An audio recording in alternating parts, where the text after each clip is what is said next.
Welcome to Indiana Sports Beat Radio, presented by Endeavor Hospitality Group and Andy Moore Honda of Bloomington. Know your role and shut your mouth, you jabroni! Fires upfield into the end zone, and it's caught! Jelani Woods! Touchdown! INDY! A 43-point night for Tyrese Halliburton. How do you like that, partner? Galloway drives all the way to the hole, throws it up, got it! Indiana's got their first lead of this contest. I mean, that's a goddamn Emmy winner right there. Now, from the Golf Club at Eagle Point Studios, here's your host, Jim Coyle. Hello, everybody. Welcome aboard another edition of Indiana Sports Beat Radio, coming to you from the Golf Club at Eagle Point Studios on this beautiful Friday. It's July 14th. Hope you're ready for the weekend. Appreciate you being along with us and choosing us to occupy your time today. Another great lineup. Jordan Hulls will be joining us, the former Indiana sharpshooter, current staff member.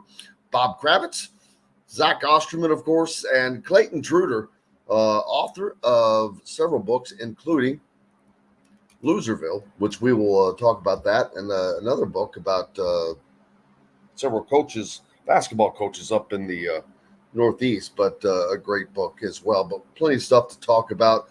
We'll hear from Trey Galloway as well, as he met with the Indiana media yesterday as the season continues to progress for the Indiana basketball program. Lots to get to, as well as continued discussion of Northwestern as that saga continues to roll on. But plenty of other things to talk about as well. Philip Rivers, the former NFL quarterback, former Colts quarterback for that matter, announced his wife is expecting their 10th child. He's trying to put his own football team together, it looks like. But congratulations to the Rivers family. Aaron Rodgers, of course, with the Jets now, and the Jets will be the source for Hard Knocks, the TV show. And Aaron Rodgers is not exactly happy with that decision. He was asked about New York's involvement with the training camp documentary series at a golf tournament Thursday, and he did not mince words. He said, "Look, I understand the appeal with us. Obviously, there's a lot of eyes on me, a lot of eyes on our team, a lot of expectations for our squad, but they forced it down our throats, and we have to deal with it." So I guess there's worse things you have to worry about when you're getting paid multi-millions of dollars. That comes with the territory. But too bad we don't have K-Bro on today. He's a Jets fan. How's everybody else doing? Appreciate you jumping on the Andy Moore Honda hotline as well. Fred, Steve, Mike, Five Lefts. Hope everyone is doing well and ready for the weekend. Don't forget, never lose hoop. Speaking of Jordan, when Jordan Joel joins us, one of the things we'll talk about, of course, is the Never Lose Hoop golf outing. RC is with us handling the duties today for John, who's on assignment. And RC, I'm not sure if I get that flyer is probably over in the up, so we may be able to put the Never Lose Hoop banner up if you happen to see that one, RC. I think that's under one of the pop-up deals, but that comes up next Thursday, July 20th.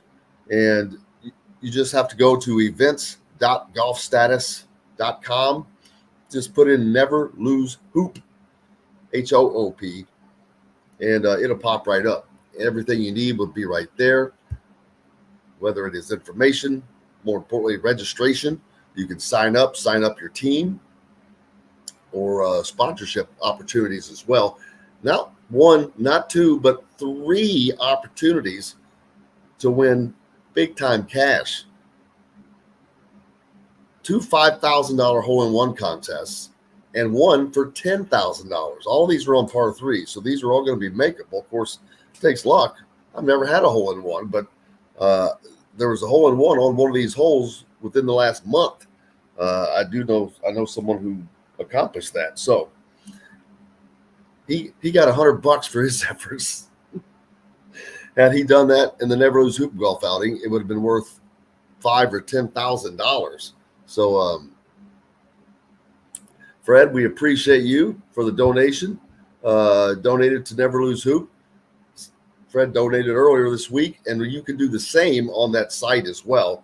Just go to events.golfstatus.com. Anything is appreciated. There's whole sponsorships are, I think, only $100. So it's just a great cause. The Hulls Foundation benefits area kids with cancer and their families that are dealing with that. And it is a remarkable thing that JC and Joni put together a long time ago, and that Jordan now has become a part of it. JC actually was afflicted with cancer and was dealing with it. That's how it got started. So hope you guys can come out if you're able to, and no matter where you are, like I said, put a team together. It'll be a blast no matter what, lunch, dinner, the whole deal. I'm waiting. By next week, I hopefully will know more about certain names that I can say that will be appearing, but it'll be fun no matter what. How's everybody else doing? What's going on in your sports world? Baseball gets ready to resume, I think, tonight. So, and I talk about the Reds a lot because, well, never get a chance to. They're leading the National League Central Division right now, but they begin a 3-game set with Milwaukee. They ended the All-Star break with a 3-game series with Milwaukee. I think they lost that one 2-1, but still a 1-game lead, and that series will start. So it'd be interesting to watch that and see where that one goes. They play again at the end of this month. So the Reds and the Braves getting together a total of, I think, 9 times in the month of July. So we'll keep an eye on that as well. Looking forward to talking to Jordan. Have not had him on in quite a while. So very excited to be catching up with him. If you have questions, pop those up. Whether you're on like I said, on the Andy Moore Honda hotline, you can do so by adding your comments on YouTube. There's the link, by the way. If you're on YouTube, you can see you can just go to events.golfstatus.com, and that'll get you there. Just hit Never Lose Hoop in the search button. But it's a weekend, and we're ready for some relaxing days. A little golf will be happening. Bob's still on vacation. Bob Kravitz, we'll move him to next week. I hope he's having a good one. I feel like I'm on vacation, but it's not quite the same. What's going on in everybody else's world? What are you looking forward to this weekend? What are you looking forward to do? The trade deadline coming up in baseball. The Reds, speaking of my Reds, they've got to shore up some pitching. Atlanta, Tampa Bay, they don't have to make a lot of changes. They're the 2 top teams in all of baseball. Realignment in the Big Ten. When they added Nebraska, Rutgers, and Maryland, the Athletic talked to Jim Delaney, who was the architect of that for the Big Ten and was probably the best commissioner in all of college athletics. Cheryl Sizemore jumping on, says hello to everybody, and make sure you hydrate today. Yeah, it's a hot one out there. Make sure you hydrate during the Never Lose Hoop golf outing next week. Hopefully everybody will be participating in that. But expansion, yeah. I was reading another piece the other day about Notre Dame and how they're holding out and what their true value is to NBC. And I think it comes out to be about $60 million. And that's only for those 6 home football games. But I still believe with the expansion of the Big Ten, the addition of USC, UCLA, Notre Dame has half their schedule has contained USC, Michigan, Purdue, Michigan State, a lot of Big Ten teams. So you would think the Big Ten, and not only that, once USC and UCLA are hooked into the Big Ten after next season, the value to each team is going to exceed between 125 and 150 million probably. I mean, they've gone from but receiving around 50 million per school. That's going to double and then some, I believe, when a new media contract is put together on top of the one they've already developed. But when you add USC, UCLA, the Los Angeles TV markets, and that's the thing that the Big Ten has they have gotten it done in that regard. They now have the Los Angeles TV market, the Chicago TV market, with Northwestern and the Big Ten's housed there. You've got the New York TV market with Rutgers. I know that it's Rutgers, but it doesn't matter. That still gets the Big Ten into that market. Maryland gives them the Washington, D.C. TV market. And then you can forget it. You don't even mention with Penn State, you've got Pittsburgh and Philadelphia, Michigan, you've got Detroit, all these large cities. The Big Ten has done an unbelievable job with the TV network. They were the first to do it. And not only did they put it together, it's coast to coast now.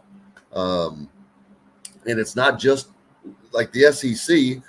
They're still mired in just the southeastern part of the United States. So the Big Ten has done an unbelievable job on building their own network and increasing the value. Philip, great point. Yeah, I forgot about that. Northwestern firing their baseball coach now. It comes on the heels of firing Pat Fitzgerald. And what I saw was reports of bullying. And it's just a lot of things coming to a head at Northwestern. So they're probably doing some soul searching. And I wonder what else is going to be the fallout at Northwestern in regards to their athletic program. But not a good way to start the season, any season. And it's that just has to be putting a cloud over the entire athletics program at Northwestern, which is obviously a very, very it's an elite school.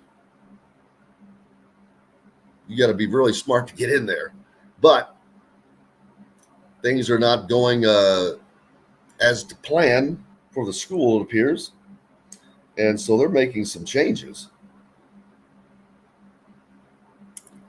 And we'll have to see if there's additional fallout from that. We'll look forward to talking to Zach Osterman about that. But, yeah, it's kind of a domino effect. And never good. They'll have an interim football coach as they head into the season this year. And it's just unusual to see multiple programs affected in the same way, this close together. But we'll have to find out more about that and what's going on at Northwestern. We look at Northwestern as just kind of a place where athletics, we know it's important. They're in the Big Ten, but it's more of an academic first institution, but maybe not. So we'll talk to Zach about that as well when he joins us. And anything else that you guys are looking forward to talking to. Cheryl Sizemore says, yes, join the fund, golf, donate, whatever you can do for Never Lose Hoop. She is, in addition to being a great sponsor and supporter of Indiana Sports Beat Radio a supporter of Never Lose Hoop, and we're grateful for Cheryl as always. So thank you very much. For those of you looking for a home in the Indianapolis area, you need Cheryl and her 2 decades of experience. It could be the difference between you getting the home you want or not. You can always reach out to her, Cheryl at IndyHomePros.com. So, and we had the opportunity to talk to Trey Galloway yesterday. And RC, if you have those clips, I think we can roll those. Jim, we need to break. Can we do those clips after the break? Very smart, my man. See, that's what the producer's supposed to be doing. Great job. Yeah, let's take a break, and we'll get to Jordan Hulls, and we'll hear Trey Galloway along with Jordan. We've got lots more coming up here on Indiana Sports Speed Radio. Don't forget, powered by Andy Moore Honda. Just go to AndyMooreHonda.com to get more to your door. And also Endeavor Hospitality's family of restaurants in and around the Bloomington area. Great places like BB's Market and the Chop Shop Steakhouse, brand new steakhouse located next door to BB's. And the meats are incredible. Customized. You can tell them how thick you want your steak. You can watch them cut it. You can walk over to the butcher's side and say, hey, here's what I want. But make sure you stop in, located close to Bloomington South High School. We've got more coming up, and we'll be talking about it. Caleb commenting that Notre Dame loves themselves too much to join the Big Ten. Very, very, very possible. And technically Notre Dame's already in the Big Ten with their hockey program. They do. That's true. We got more coming out. We're back with it right after this. We'll be right back to the Golf Club at Eagle Point Studios for more Indiana Sports Beat Radio with Jim Coyle, presented by Endeavor Hospitality Group and Andy Moore Honda of Bloomington.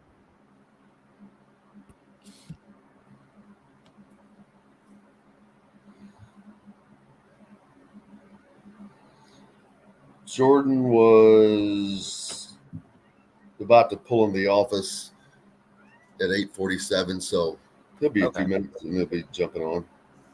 Cool.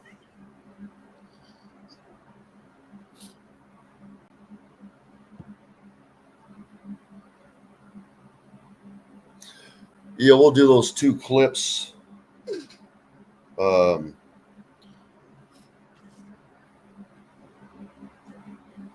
And sorry it took me a second to find that link, but no, I know I found found it. Hey, brother, you don't ever have to apologize for anything like that.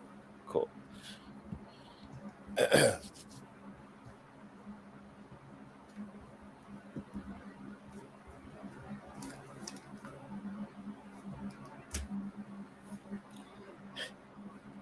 My cat is so vocal. Sorry.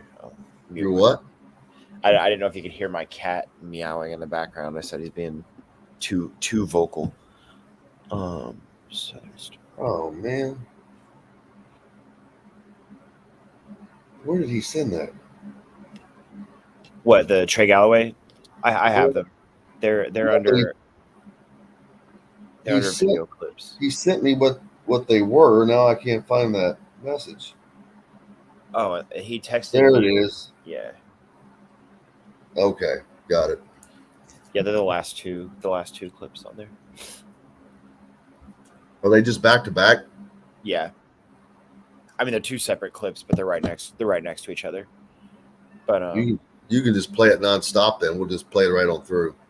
Just play both of them back to back. Okay. Well, it's time for us to get off of break now. I'll count you in. And 5, 4, 3, 2, 1.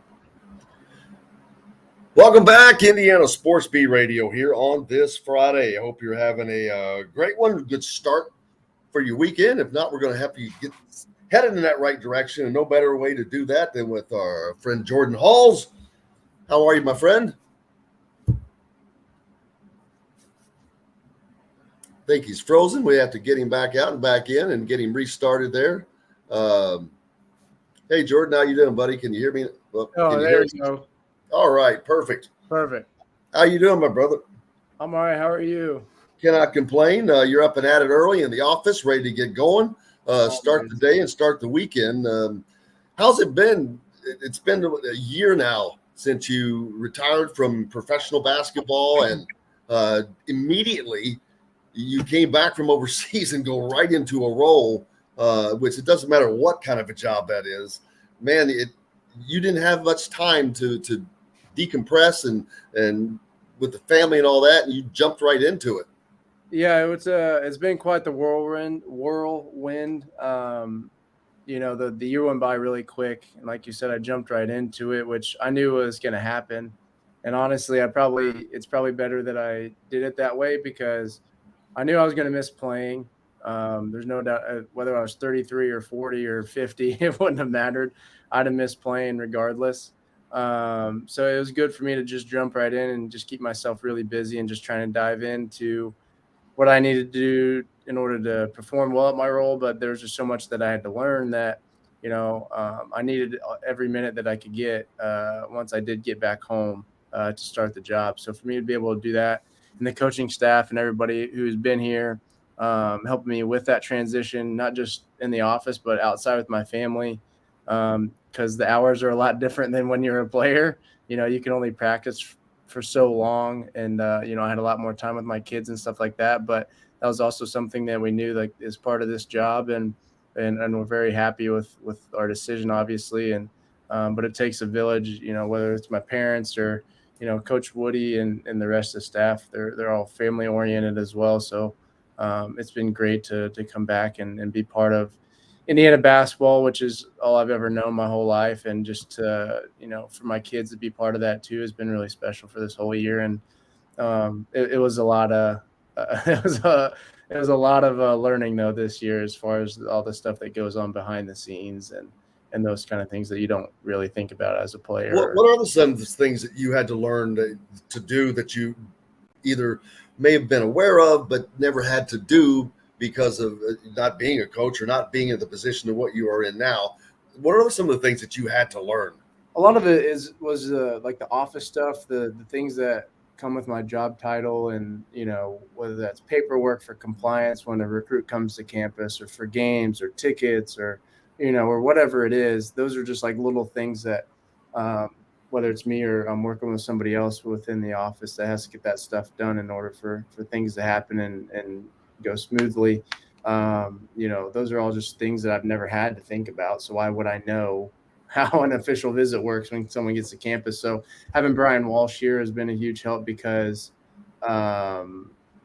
he was in this role, and he's very organized and had everything kind of laid out and really helped me to see how it was done in the past and like kind of different ways that I could do it, once I was here too. So those are just little things. And then basketball is basketball to me. I've had a lot of great experience with basketball just over my course of not only high school, college, but 9 years professionally, just different coaching styles and lots of different schemes and stuff like that. So it's cool to come back to college, and obviously being with Coach Woodson and his knowledge and the rest of the staff, whether it's from NBA or various other colleges, there's so many different ways to defend a ball screen, so many different ways to force up or force down, whatever you want to do defensively and offensively, so many different things you can do. And then it's personnel based, and, you can go on and on and on. But so that stuff to me was fun. And, I feel like I had a good grasp on that, but still knowing that there's a lot to learn on that side as well. So that part was fun as, for me. And the coming back to be a part of this, and you mentioned missing basketball or missing playing. How has that gone? I mean, is that competitive drive? I know. Are you able to, the coaching aspect of it, where you're actually able to work with the players? Does that substitute in some ways for that competitive nature? Yeah, last year with my role, I wasn't allowed to do any of that instructing. I'm used to training kids every summer, used to having my camps. So all that kind of stuff I wasn't able to do. So that was kind of difficult, but I'd find ways to implement that that was okay within my role. And this year, there's a new role where you can do that if you're designated for that. So that's been really neat and hopefully, as a coach, as a growing young coach, those are things that you want to work on too. The basketball part, like, I've done it with little kids, but now I'm at the college level. So how does that translate to do that? So I'm excited to see how that works.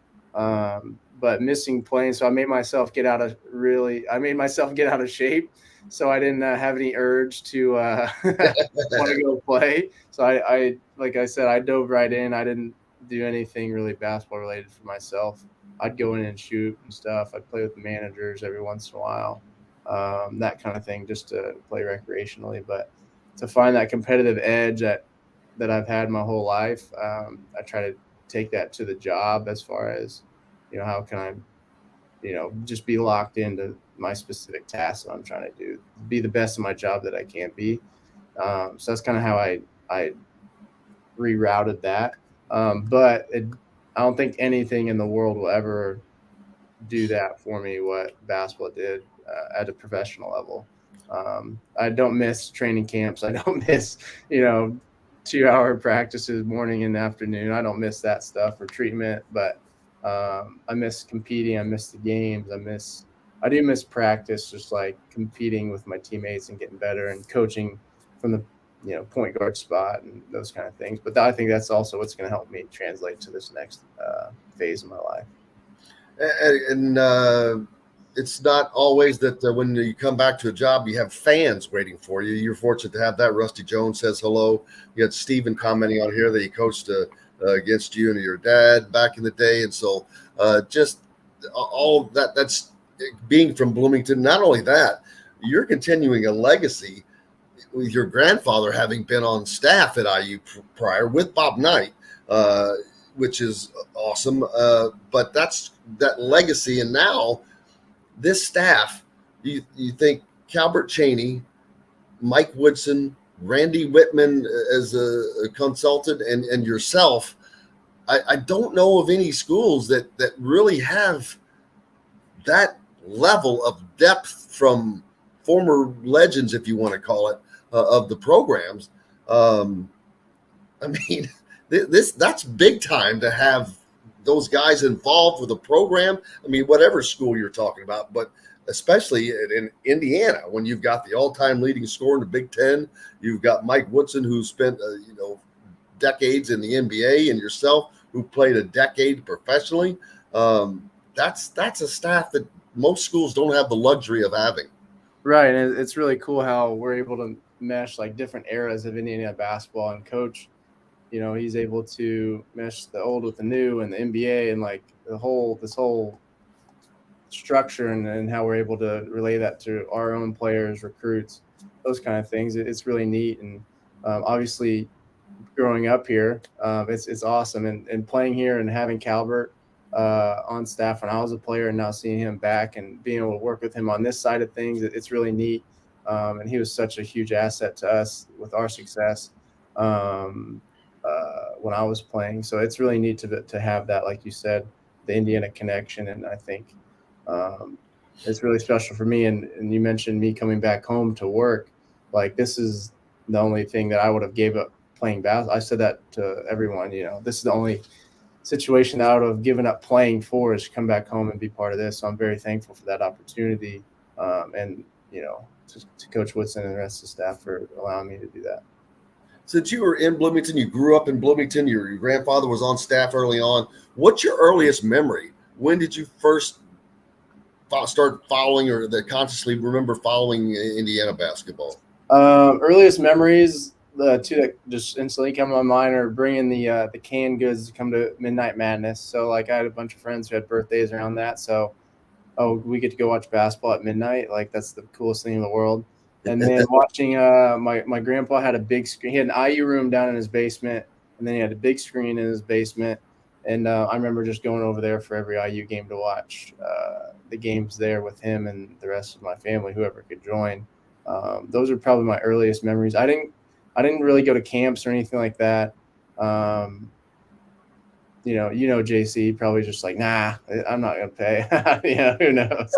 But, I can do it myself. Yeah, no, just with 4 kids, I'm realizing with 4 kids, it's a lot harder to get everybody in camp that you want to anyway. So, I didn't really do many camps or anything like that. But when it came to IU basketball and just hearing stories from my grandpa and my dad and stuff like that, I kind of had no other choice but to be a fan. For sure, when Coach Knight was here. And you didn't play for Coach Knight, but because of your grandpa, did you have a relationship with him, or did you get to meet him? No. So funny enough, I never even got to meet him until I got back here and he came to a practice. But he did commentate on one of our games my senior year when we played Georgia at the Barclays Center. He was one of the announcers during our games. Obviously, there's that connection there. But other than that, and my grandma sending him Bibles all the time. That's really the only connection that I had as far as meeting him or anything like that. That game he was covered. Do you remember going? Did he talk about your grandfather and the relationship there? I don't think he mentioned that. He talked. My family was. I had a good game. I think it was against Georgia. Is the one he commentated, and I had a couple threes, and he was commentating on my shot and that kind of stuff. But other than that, no. Well, very cool. But and having this legacy, like I said, of all these generations of different eras, whether it was Woody's or Calvert's or yours, which yours was something different because that was bringing the program back to where it was when these guys had been here. Mm-hmm. You were a huge part of that. That had to be really, really fulfilling to be a part of that. Yeah, and a lot of us who decided to come and play for Coach Crean at that time, that's what we wanted to do. We wanted to be part of rebuilding the program that Coach Woodson, Coach Cal, all the players before us, and what I grew up watching, the Steve Alfords, everybody like that, who won national championships, won Big Ten championships. We wanted to get it back to that, and that's one of the big reasons why I wanted to come here. Was to be part of that, and unfortunately it worked out. If it wouldn't have worked out, that wouldn't have been great. But I feel like we did. We paid our dues the first 2 seasons, and the last 2 seasons, I thought being ranked number 1 most of the year, my senior year and junior year, I think starting the season 14-0, 15-0, when nobody thought we'd be really good that year. We got a head start, I guess, but being part of that was truly special, and it changed my life forever. Being a Bloomington kid, being from Indiana, being able to come and play here in the state, it meant a lot. And it, people still come up to me and talk about my teams. I'm like, well, that was a long time ago. I have kids who work in camp or guys coming to camp. They're like, yeah, I remember watching you when I was 10 years old. I was like, well, thanks.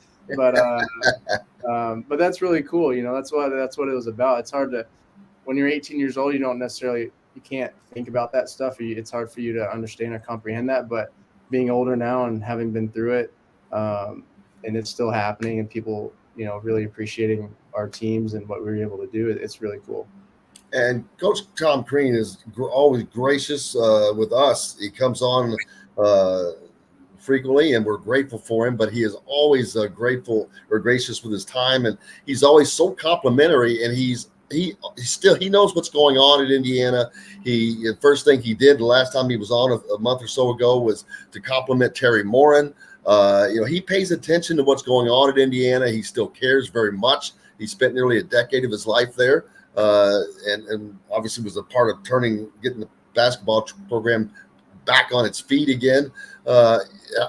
You keep a relationship with Tom, I assume. Yeah, he congratulated me like when I. Throughout, if Coach, like he's always sending out random texts, or like he reads a book or he sees a book, he wants to send you a recommendation.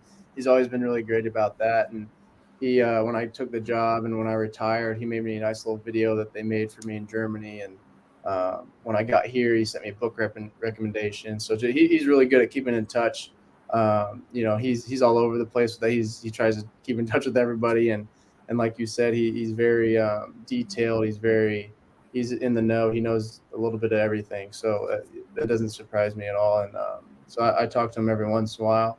But as you know, as you get older and life changes and people are going through different phases, whether it's teammates or coaches, you just pick right back up. It might not be super frequent. It might not be every month or, every couple months. But whenever one of us from that 4 years, whether it's a coach or a teammate, you kind of just pick right back up where you left off, and it's pretty cool because we were such a close team. You're listening to Indiana Sports Beat Radio. Jordan Halls is with us, a member of the Indiana basketball staff. We've got more coming up. We'll be back with that right after this. We'll be right back to the Golf Club at Eagle Point Studios for more Indiana Sports Beat Radio with Jim Coyle, presented by Endeavor Hospitality Group and Andy Moore Honda of Bloomington.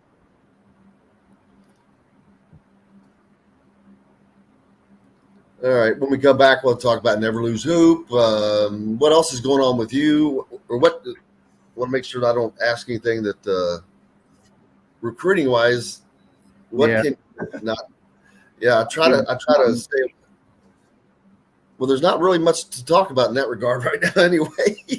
No, I mean, it's not, I don't mean it that way, but Other than everybody knows we're going to tournaments and recruiting, but yeah, about it. Well, I'll talk about how it's, even though you weren't a part of it, but how it has changed just in the last 2 years with the portal and all that stuff. It's crazy. A lot different than it was 10 years ago. That's for sure. Shoot, that's for sure, man.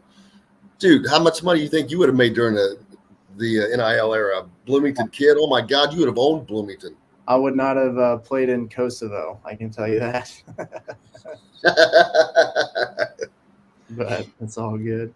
I tell you who one of the smartest kids has to be is oh doggone it. Why am I drawing a blank? Leal. Anthony Leal. Oh, yeah. Man, he's got it. Every time I talk to him, I'm like, genius. Got it going on. He is going to be a very good business person. Yeah, he'll be just fine. Already is a good business person. Already is. Jeez, I'm like, a year ago when he told me he had his realtor's license, and I'm like, boy, you're a smart. Oh, what was his name? Oh, Lealty. Something like that. He's a smart kid, man. I would have got JC on with us, but he may have started crying, and it would have taken up the whole segment. He'd be good without an audience. He gets a little emotional there. My gosh, did you make it? Because last year I know you got held up because the camps were going on. I was there. I did make it to that part. Oh my gosh. I was like, oh my goodness. I've never seen someone so overtaken emotionally as he got. I was like, they know why I cried so much during my senior speech. That's why. I did it for my dad. I told him, I said, I might have to MC this thing this year and let you just keep you on the mic briefly. Yeah. He's all right, Jim. We go live in 5, 4, 3, 2, 1. Welcome back, Indiana Sports Beat Radio here on this Friday. We are so fortunate to have Jordan Halls with us, staff member of the Indiana basketball program, recruiting director. What is your official title? Director of recruiting? Team and recruiting coordinator, I guess. But it's the same. Well, because I know that it doesn't matter what the title is, you wear probably 10 different hats, as everybody does in what they're doing. And this is a job you had to learn. Obviously, you had not done this before, and it has changed so much just in the last 3 years with NIL and the transfer portal, neither of which were around 5 years ago, much less in your time. So how difficult has it been adapting to all that stuff that's there now that goes on top of the recruiting pile? Yeah, it's definitely different than it was when, 10, 12, however many years ago it was when I was going through that process. And even like you said, a couple of years ago is even different. It is what it is. You have to adapt and adjust and figure that out along the way. And I think we do a great job with that. But at the end of the day, basketball is still basketball. Relationships are relationships. And, being up front with these guys and just letting them know like what the deal is, like that's really important. And hopefully, when they get to campus and they visit us, they can see how special a place this is. And, that's what we're really excited about. And that's what I love to do. Obviously, I'm very biased because I grew up, this is all I know. But that's also why it's great for me to be able to talk to some of these recruits about that, what it's like to play here, fairly recently, and then also, what it's like just after basketball. The basketball is going to stop bouncing too, at some point, and what this university can do for you, and all those kind of things. So the NIL, the transfer portal, all that stuff. I mean, it is what it is. You can't do anything about it. It's here. So we just manage it the best that we can. And like you said, I had a lot to learn when I got back here, hit the ground running, because I didn't have to do any of that stuff the last 10 years. So obviously I knew about it, but the actual ins and outs of everything. So that was definitely, just eye-opening as far as like what all goes behind and the scenes and what happens and how recruiting actually unfolds, with the recruit. So it's been really cool actually just to learn that piece of it because I love relationships. I think that's the basis of everything, whether it's basketball or work or business. So that's been the fun part for me. Yeah, and there's an art to it. That's why there are guys that are great recruiters and land guys because of how they're able to develop relationships with the players. And that's still probably, I would imagine, obviously I'm not in your position, but I would still think that is the most important ingredient, the relationship over the NIL, over all the other stuff. That still is going to trump everything, is being comfortable. And to be comfortable, you have to have good relationships with people. And that is so important for a team and now when you've got all these new faces that are coming in, 6 new faces right now, and there's always a potential for a 7th this season. That's a lot of new faces. I mean, I think back to 1989 when they had that gigantic recruiting class of Calvert Cheney was in, Pat Graham and all those great guys. But that was a recruiting class. This is just a difference, and guys seem to be coming from all over and have to weld that together quickly. How do they come together like that when you've got so many different faces that are going to be an integral part of next season's team?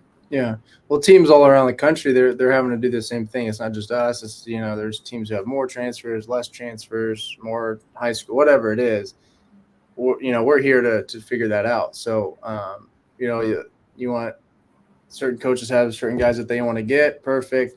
How do we make that the best that we can here at Indiana? So we do the best that we can with that. And, Coach has coached a lot of different guys. He's had a long career in the NBA, and now being here in college, 2 years or 3 years coming on to that, he's able to mesh a lot of different relationships that he's had, and he's seen a lot of different players, and he's able to use his experiences in that. And then the rest of the coaching staff has their own experiences with relationships. So every coaching staff's going through that same thing. And, you trust your gut, you trust, and your abilities as a coach and how you're able to get guys to buy into what you need to do. And, whether it's a transfer or not, you're gonna have to do that regardless. So, it's really cool to see how coach does that. And to be a part of that, I feel like, being a point guard on so many different teams, I've had to meet so many different people and have guys come in and out even throughout the year as a pro. You can do that.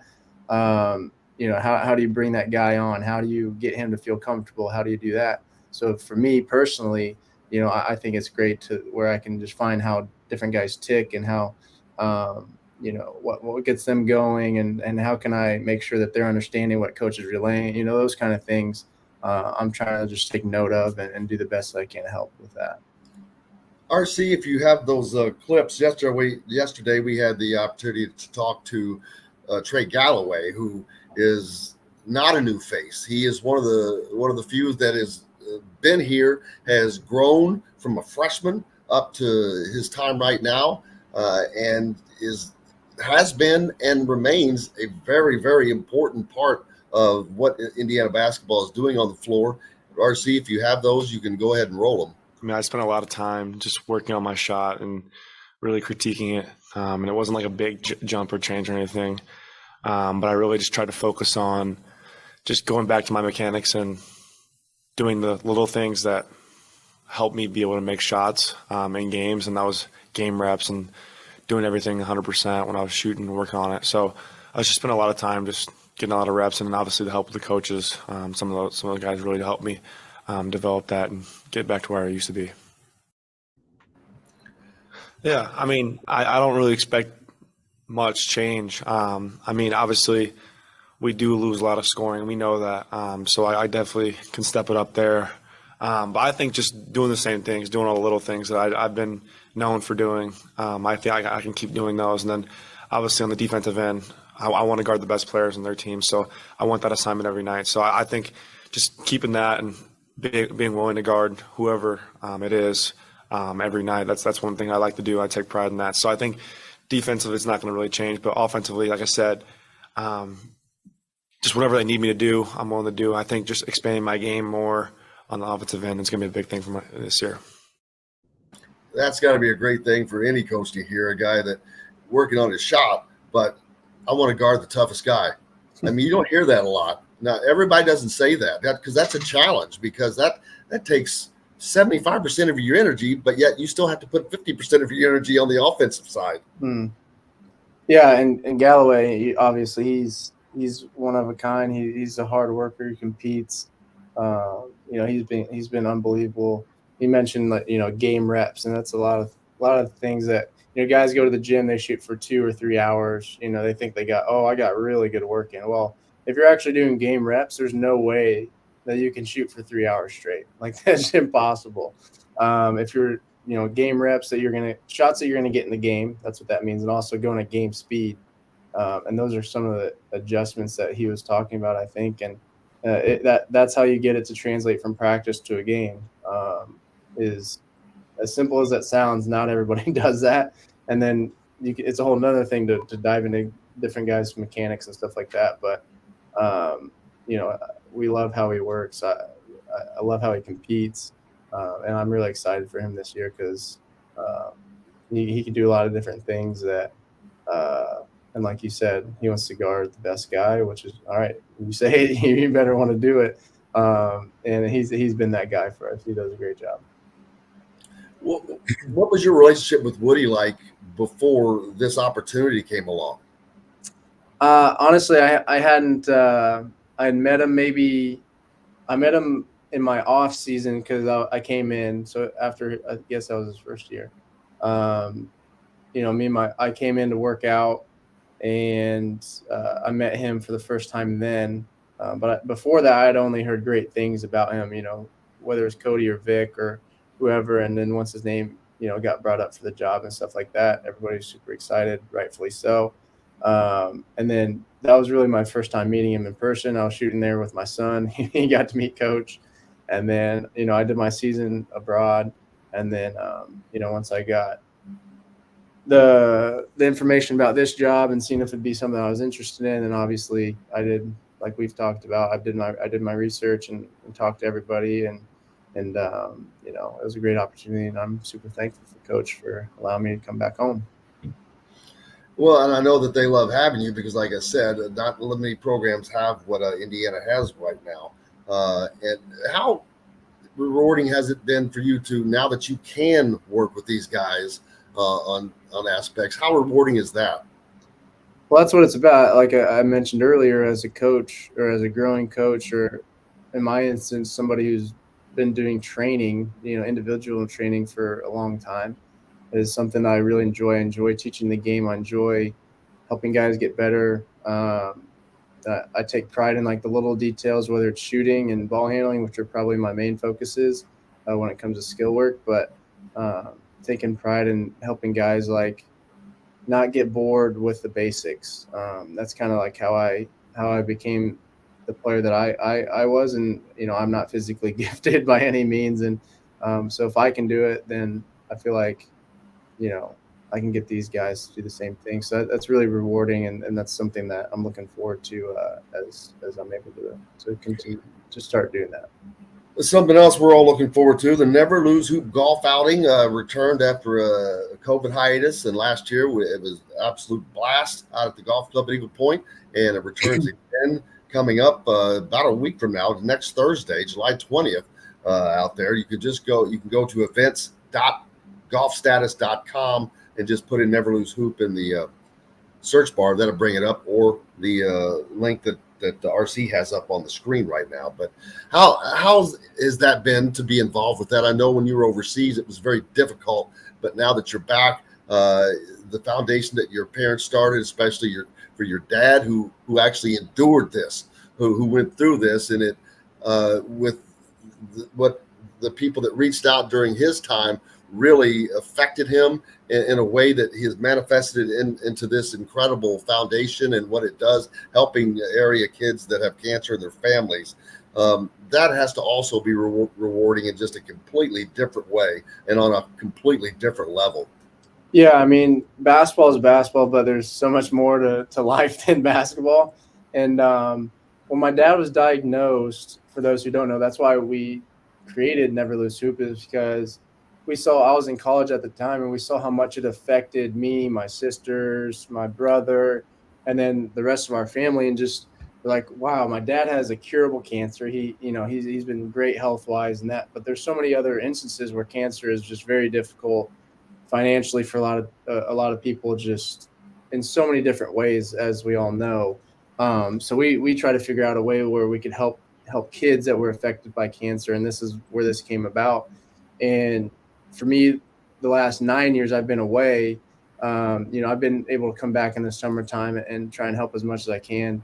And with my new job, obviously I'm not that free, but it's great to actually be at home base, and I'm with my parents and stuff all the time. So for us to try and ramp this thing up, to try and keep building it up, raise more money, be able to do more things for maybe more kids, or if it's one recipient, which is what we do within our boundaries, we're really excited to be able to do that, and we appreciate all your help with helping this get going. But we're really excited about this year. We got some cool new things, a lot of big money prizes that you can get. That $10,000 hole-in-one contest, man. Yeah, I don't think I'll ever get that, but I'd be willing to try. And there's two $5,000 hole-in-one contests, so it's a total of $20,000. It's up for grabs. Yeah, there's lots of cool ways and incentives, and there's a really good silent auction, really cool items that we were able to get, and we'll continue to get. So we appreciate any support that anybody's willing to do. If you can't come and golf, we need golfers. We want golfers. We've had a good showing last year. We'd love to keep that up. But if you can't golf, there's other ways to get involved with Never Lose Hoop, which I'm sure Jim will share. But it's really special to me and my family, and we're just trying to help as much as we can. It's not about us. It's not about, of course, we had our story, but now it's on to try and helping other people. That's really what it's about. We're really excited, and it might be hot out there, it might not, who knows, but we're going to be there regardless, and it's going to be a fun time for a great cause, and we appreciate any support that anyone is willing to give. Now, you don't get to play golf a ton, I'm imagining, with your schedule and the family. So, and you're playing next Thursday, right? I'm planning on being there, that's for sure. I'm going to try and play. We got to get our workout schedules, but I'm for sure gonna be there. So I'm excited. How's the golf game?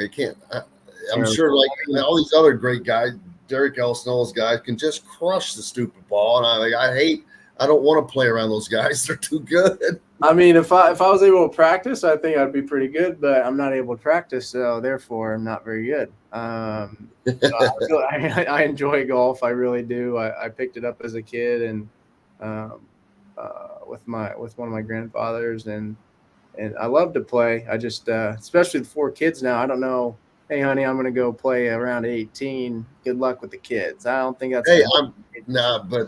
Hey, I'm teaching Leo how to play golf is always going to be a good line. That'd be good. Yeah, I could, if I took the kids, yeah, she wouldn't care. But if I'm going out there, I don't know if I want to take the kids. I'm already going to be mad enough, and then let alone my 4-year-old out there. Yeah, no, that's a good way. That's true. He'd love to ride in the golf cart. He could do that. Maybe one day you'll be driving that golf cart.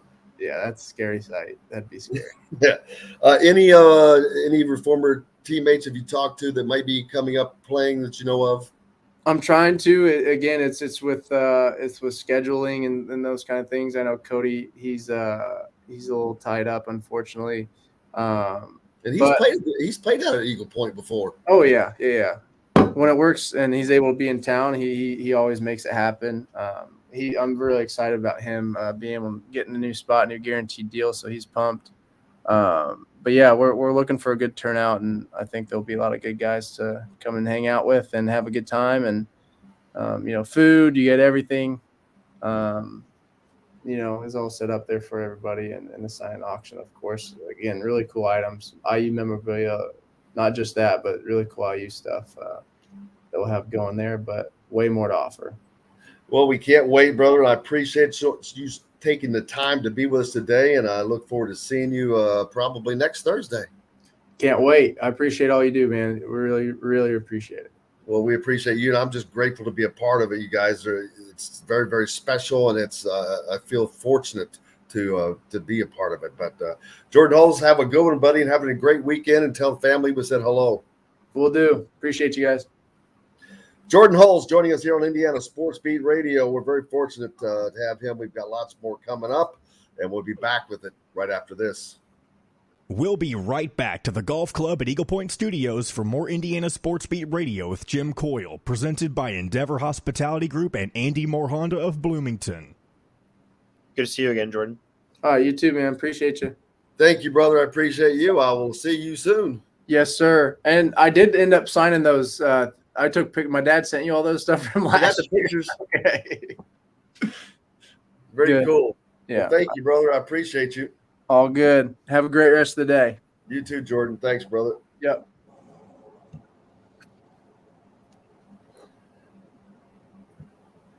Hey, Clayton, how are you, man? Doing well. I wasn't sure if it was 9:30 or 9:50. I just wanted to be early either way. I'm happy to chat now or happy to chat later, whatever's easier for you guys. Zach should be joining us probably, so since we're here, we'll just do it now. Okay, fantastic. Oh, what's the because I don't have it written down in front of me, not Loserville, but what was your basketball book with Pitino and all that? Yeah, it's called Boston Ball. Rick Pitino, Jim Calhoun, Gary Williams, and the Forgotten Cradle of Basketball Coaches. It's really a mouthful. They wanted to get the coaches' names in there so people Googling it will find that, as well as the word basketball. When we talked about the title, they said that was the most important word, having basketball in the title. Absolutely. That sure sells. Well, let's hope so. Where are you from originally? I grew up in Vermont. I lived in Boston for a number of years. I'm back. I teach at a college called Norwich University, which is a small military college in Vermont. But I'm frequently back and forth between here and Boston, which is roughly 2.5, 3 hours away from where I am. But yeah, I lived in Boston for about 12 years, and that's where I got the idea for the book. Cool. All right, guys, we go live in 5, 4, 3, 2, 1. Welcome back, Indiana Sports Beat Radio here on this Friday. Thanks a lot for joining us. We appreciate you. Looking forward to talking to Zach Osterman from the Indy Star in a little bit when he joins us. But right now, we're fortunate to have Clayton Trutor with us, author of a couple of books. Boston Ball was going to having him on to talk about Loserville with Zach, because Zach is a huge Atlanta Braves guy or Atlanta guy. So we're looking forward to talking about that with Zach. But Clayton, before we get into it, what pushed you to be a writer, first of all, to just write a book? Is that something that you were always wanting to do or had in your mind to do, or did that just something that just happened? I think since I was a little boy, I wanted to write about sports in one respect or another. I was the only 8-year-old whose favorite show was the sports writers on TV. Like, I would sit around watching Bill Gleason and Joust and those guys, and I just wanted those guys to be my grandpas and to be sitting there with those guys. So I've always been interested in that, and I'm also been interested in history. I ended up getting a PhD in history, and I tried to merge my interest in modern U.S. history with my interest in sports for my dissertation, which ended up becoming my first book, Loserville, which was about Atlanta's pursuit of pro sports in the 1960s and 1970s and how it didn't quite live up to their expectations, at least initially. Yeah, Bob Knight, a very similar situation to you as well in that regard. But and so how your experiences, what led you to write a book about basketball? What was the genesis of that? Well, when I lived in Boston, and I was going to graduate school at Boston College and working on that dissertation about Atlanta. In my free time, I went to a lot of college basketball games. I mean, there were a lot of fairly small colleges that had programs in town: BC, BU, Northeastern, Harvard. And it occurred to me that at roughly the same time, BC with Gary Williams, BU with Rick Pitino, and Northeastern with Jim Calhoun all had a coach that went on to the Hall of Fame who was just starting their career at roughly the same time. And I'd read John Feinstein's book, The Legends Club, about Dean Smith and Krzyzewski and Valvano all being in the same area at the same time. And I thought a similar book could be written about Boston. I mean, it's a much less covered terrain, and that also kind of prompted me to get into the idea of the book. So once I finished my my first book, it was right around when the pandemic was getting going. I said, if I'm ever going to write a second book, this is the time. So I started working on that and calling guys who had played for these guys. And I ended up speaking with Calhoun and Gary Williams for the book, as well as many other athletics department staff and opponents and media members. So it really is a product of the pandemic, this book. This idea I had germinating for a few years ended up coming to fruition because I had a lot of time just sitting around at home during that era. And Indiana, of course, considers itself the epicenter of basketball for good reason. Not Indiana University, but just the state, and for good reason. But obviously, the Northeast has a great history there as well. And it's never been a secret, but it's been different. You think of the Big East and the Big Ten, just different. They were just different. Very much so. And from the early 50s, really until the rise of the Big East, many of the best players from the Northeast ended up playing in the Big Ten or playing in the ACC. Once you have McGuire going down to North Carolina and bringing a lot of guys from New York, you end up having the Big Ten doing the same thing and getting many of those players as well into the region. So I think there's a real reason that the Big Ten has historically been seen as what it is, as well as the ACC. And in many respects, the Big East and then the other conferences in the Northeast are still, in some respects, new kids on the block in the history of college basketball.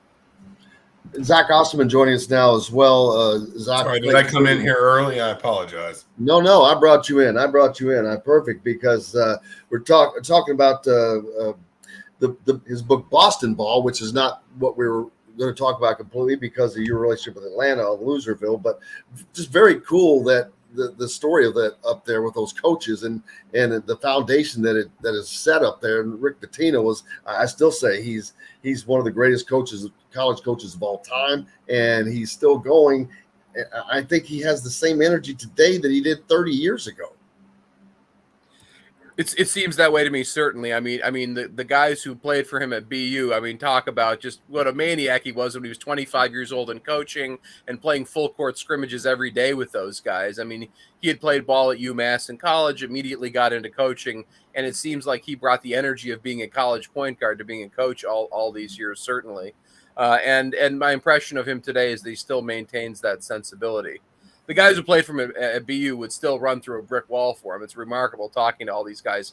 These guys who are in the early 60s, ready to run out on the court for Pitino right now.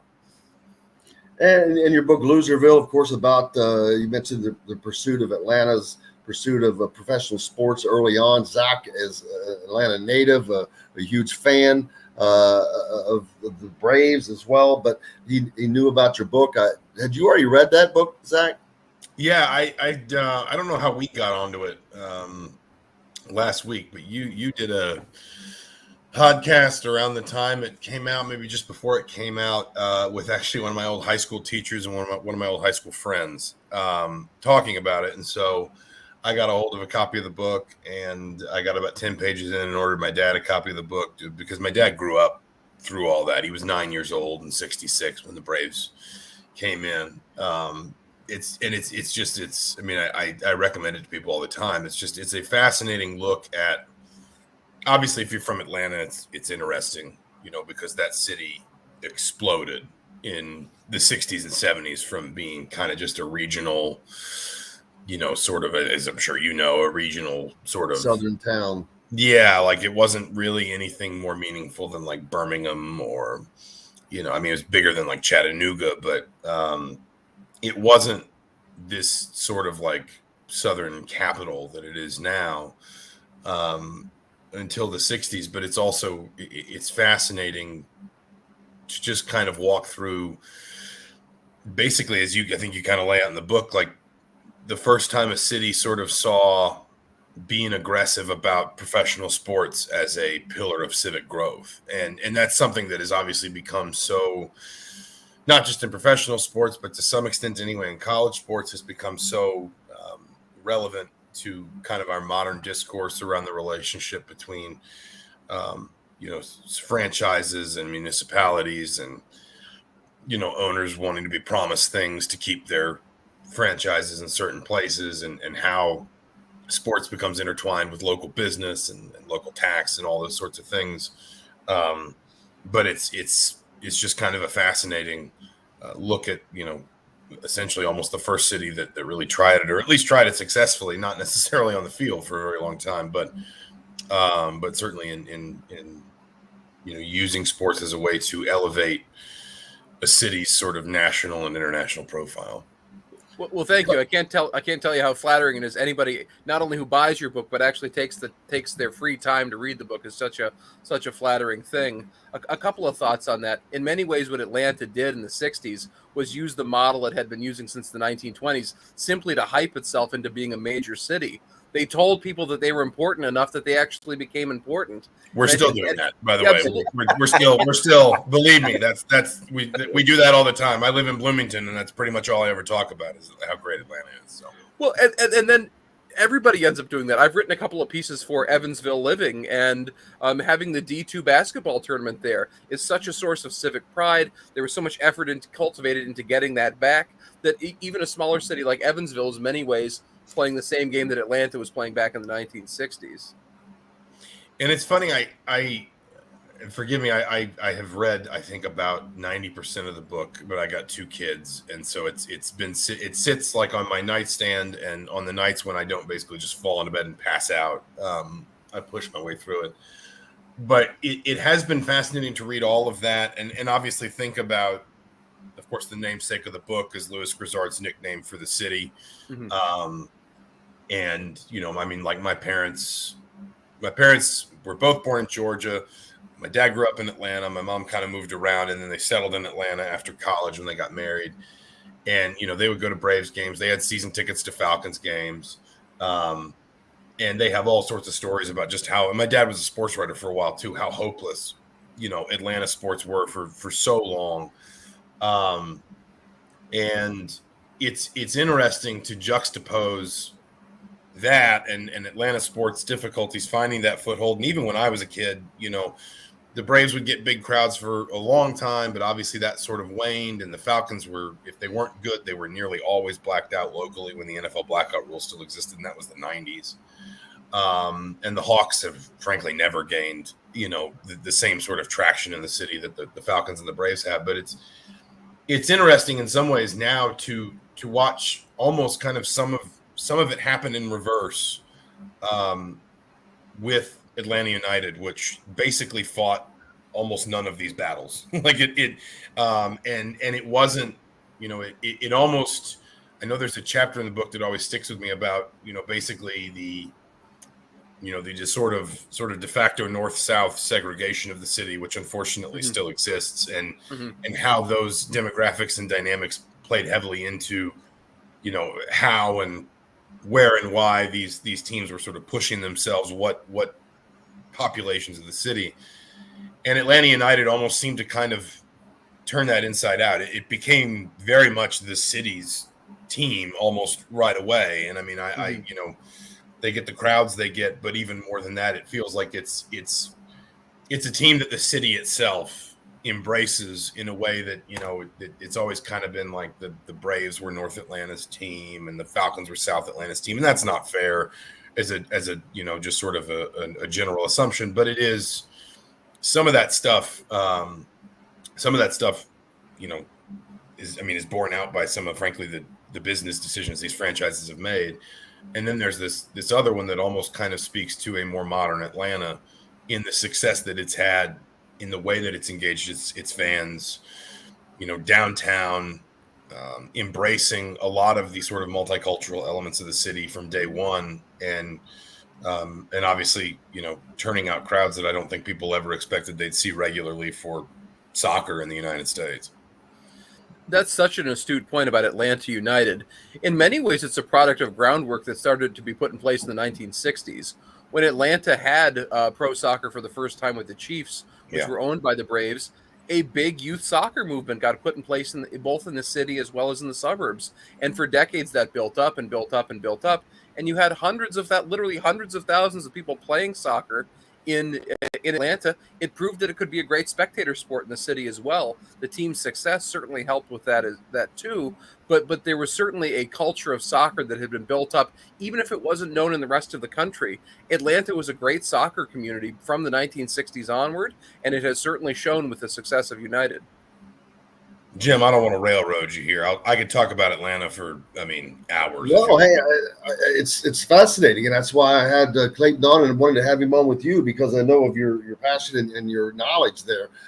But it makes me wonder, Indianapolis, did Indianapolis take a page out of Atlanta's book, because they've kind of built themselves up through sports, whether it was attaining the Colts, or they already had the Pacers, who went from the ABA to the NBA and had to traverse that roller coaster before finding success. And then the Colts, same thing, but build up. Then you have the NCAA that's headquartered in Indianapolis, the Pan Am Games. There's so many athletic institutions that are there, and it's just a huge part of the growth of Indianapolis. But they've done it in a different way, I guess. But is that similar to what Atlanta did? Absolutely. I think in many ways they're following a similar playbook. I would say Indianapolis is one of the success stories among expansion cities building up. Being the amateur sports capital gave them something quite unique from a lot of the other cities. Plenty of cities got an NFL team or had an NBA team, but this was kind of a bread and butter grounding for everything else Indianapolis had going on. And I think also having the Pacers with the ABA and then getting into the NBA, it seems like cities that got into the NBA first, that often worked out pretty well, whether it's Utah, whether it's Portland, whether it's Phoenix. Although those tend to be Western cities, the cities where that was their first pro sports team, it seemed like a fairly good way to dip your toe in the water in terms of pro sports, especially if you got teams before the NBA got so hot in the 1980s. The value of an NBA franchise was so radically different in the 1970s than what it was by the end of the 1980s, that it was a good way that, even though it was one of the four major sports, it certainly wasn't on the level of Major League Baseball or the NFL at that point. So it was a very good way, especially for a little bit smaller city, to get involved with pro sports. I think it's worked out very well in the long run in Indy. And it's also, go ahead. No, I was just saying it's also fascinating how Indy's been able to use college sports and amateur sports. And a couple of years ago, I wrote, the last time Indianapolis hosted the Final Four, which I guess was maybe 2021. I wrote a story about the 1980 Final Four, which was their first Final Four. By that point, Market Square Arena had been built. The Pacers were in town. The Colts were not yet. But I forget I was trying to read the story while you were talking, Clayton, but they had formed what has since become what's called Indy Sports Corp, which is basically a professional organization built around attracting, organizing, and executing, big sporting events. And Bill Hudnut was mayor, if I'm not mistaken. And there was, I think they almost kind of didn't exactly know how to describe it, but there was this intention of, let's try to see if we can become this city that makes these big events possible. And obviously in the 80s, people, I think it's funny to talk to people now about like college basketball in the early and mid 80s, before ESPN became a really big thing, how it was kind of, from a broadcast perspective anyway, it was kind of a niche sport. It was very regional. It was very, very local and very regional, very terrestrial.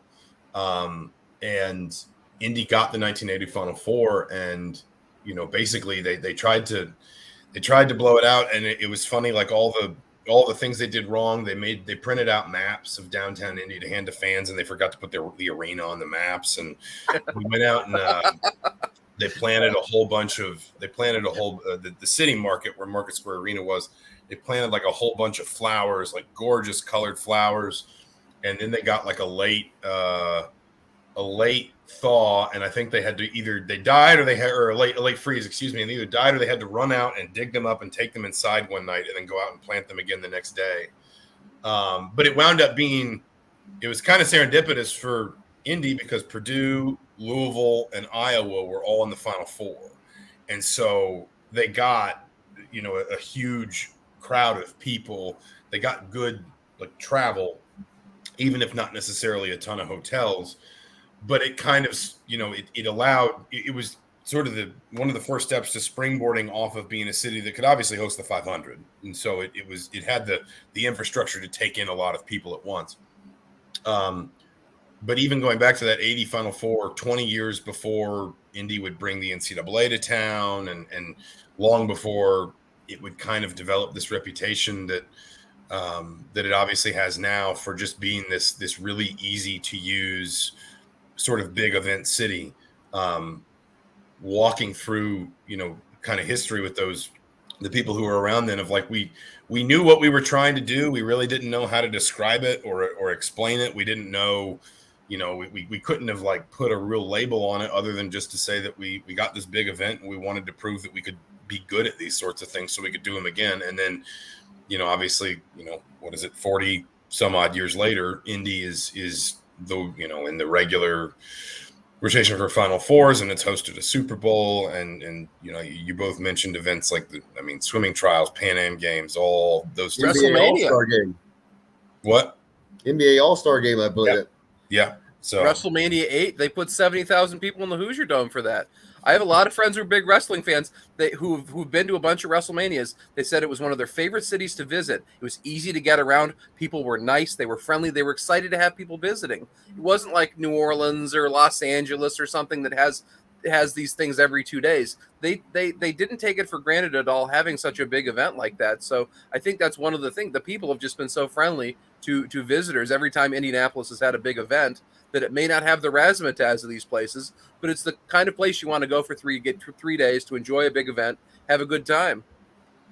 And that was going to be my next question. Is there a city that does it better than Indianapolis now that they've gotten through all this? They have hosted the Super Bowl. They've hosted an NBA All-Star Game. They have the Indianapolis 500, the world's largest event every year, NCAA tournament, all the amateur things that we don't even talk about. The explosion north of the city, whether it's up at West Park or Grand Park, rather, and all those places. The Pacers bringing their G League team down to Noblesville. It's just continuing to explode in that regard. I think it's a fantastic host of events. If I was going to be going to some big event, I'd much rather go to Indianapolis than go to Las Vegas or New Orleans or something like that. It's a more it just seems like a more comfortable fit to me as a visitor. And Las Vegas becomes one of those bigger spots as well. I also just think, as someone who travels a lot, for my job, I never take the Indianapolis airport for granted. It's so easy to use. It's obviously relatively new. It's very large, and yet Indy's not a hub for anybody. So you don't have layovers passing through.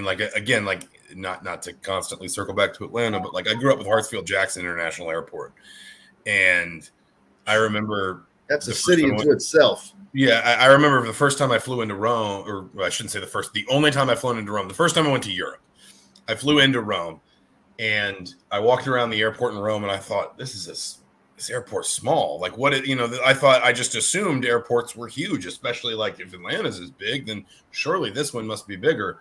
And there's advantages to that. Obviously, you can fly direct basically anywhere out of Atlanta.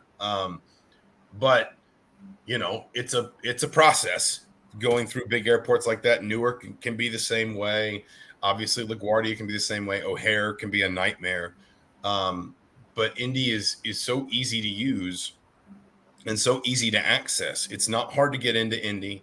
It's not hard to get around Indy. It's not hard to get out of, Indy. And I think sometimes that it's a small thing, but that matters too, because you always hear, horror stories about fans that wind up stranded at airports for hours, or, miss their flights or whatever, because everybody kind of trickles into a city over time for a big event, but everybody tries to leave at the exact same time.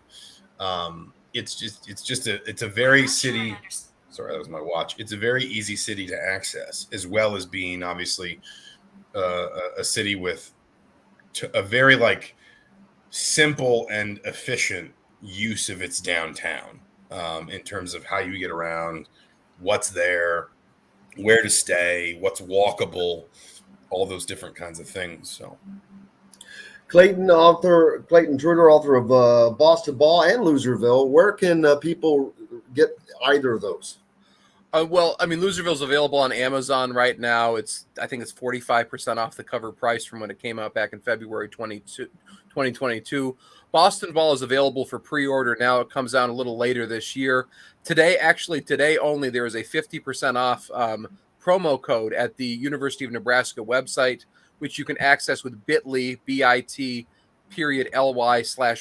Ball. If you use the promo code 6SUMM 23, 6SUM23, you can get 50% off the cover price now. It's also available at full price from other retailers, but I encourage you to either check me out on social media or just head to bit.ly/Boston Ball, use promo code 6SUM23, and you can get half off now. Loserville is steeply discounted on Amazon right now. We'll try to get that information out as well. I can't thank you enough for joining us, taking the time to join us, Clayton, and Zach with Clayton as well. If you could hang on for a few minutes just to talk some regular sports, we'll do that as well. But Clayton, I cannot thank you enough, man. It's always great to talk about just interesting things. Thank you. Please have me on any time. I'm happy to come run my mouth on any occasion. All right, brother. I really nice do to meet you, Zach. Thanks, Jim.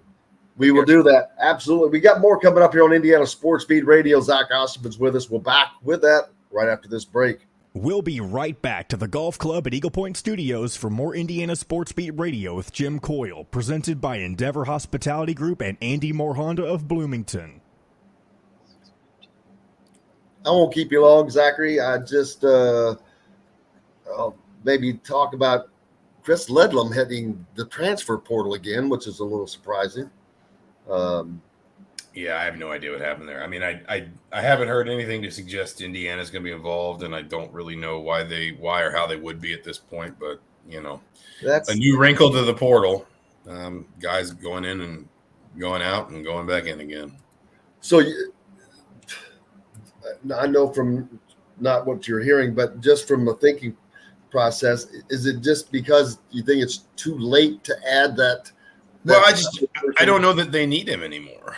I mean, I think if you think back to when they were recruiting him, they'd added Peyton Sparks. They were just in the process, obviously, of committing Kalel Ware. I think they both visited the same weekend. And we can save some of this for the show if you want, but there was kind of a need for. We're about to go live anyway. If you want to just perfect. Okay. Yeah. All right, so we go live in 5, 4, 3, 2, 1. Welcome back, Indiana Sports Beat Radio here on this Friday, trying to get you ready for the weekend. Hope you've had a great week and ready to do some relaxing. Zach Osterman with us. We just finished up with Clayton Trutor, author of Boston Ball and Loserville. Very interesting, and if you get the chance, go get those books, because Zach has read it and he said it's interesting, so that makes it interesting. But Clayton was a great guy, and sure that was fun to talk to him, to see someone who had no involvement with Atlanta, but to really dig into that and pull all that out. Yeah, and I mean, again, like I also just find the topic fascinating. We often frame these sorts of conversations around, and I know you were talking to him about his book about his Boston Ball, which I'd like to read, but Loserville is what I have read. We often frame conversations about the interaction between sports organizations, franchises, big events, and municipalities in sort of micro terms. It's much more the trees and not the forest. It's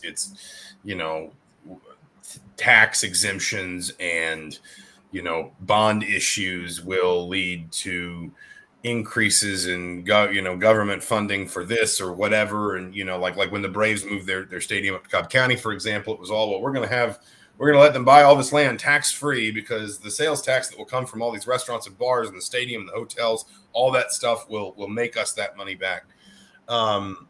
We don't think about it in the wider lens of why it is that cities pursue sports organizations and what is different about cities that have I think in the book, Clayton calls them major league franchises, not like Major League Baseball, but just, the big, because of course you think back to the 50s, the 60s, the 70s, there were multiple professional basketball leagues. There were multiple professional hockey leagues.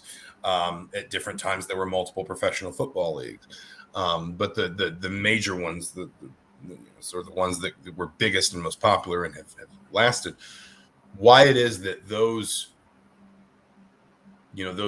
leagues and their franchises hold such appeal, and how they can affect a city, both short and long term. And this isn't me lobbying for owners to get their $3 billion stadiums, please understand. But it is just sort of saying, there is again, if you talk about the forest versus the trees, the forest element of this is it can change the complexion of a city. And you've seen that certainly with Atlanta, which, as I said, it may be mentioned in the book, I'm not sure. But back in like the 50s, Delta was expanding as a company to be more than just kind of a regional carrier. Obviously, as commercial air travel was just beginning to become something that was mainstream and people could afford.